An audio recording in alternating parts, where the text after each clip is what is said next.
கிருஷ்ணா 30 ஆண்டுகளுக்கு பிறகும் பிரேக்ஃபாஸ்ட் என்ற ஒரு ஆங்கில தலைப்பை வைத்துக் கொண்டு உங்களுக்கு ஒரு படம் கொடுக்க வந்திருக்கிறார் என்றால் அவருடைய கால நீட்சியை நான் போற்றுகிறேன். ஏனென்றால் பெரியவர்களே, முன்பெல்லாம் ஒரு கலைஞன் 25 ஆண்டுகள் அதிகபட்சம் கோலோச்சுவான்.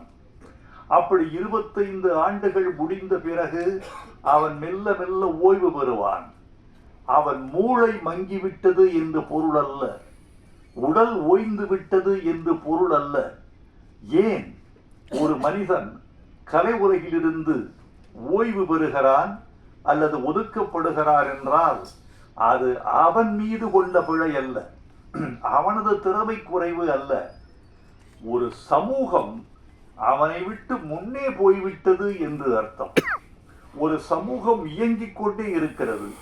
சமூகம் என்பது ஒரு உயிரி, அது தன்னை கடந்து போய்கொண்டே இருக்கிறது.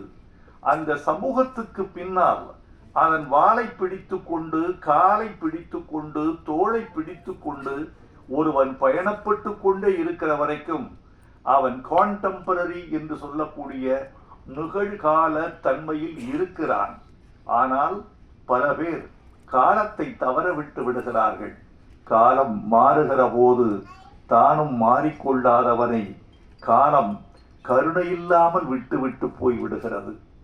ஆனால் என் நண்பர் நம்முடைய காந்தி கிருஷ்ணா தன்னை புதுப்பித்துக் கொண்டே இருக்கிறார்.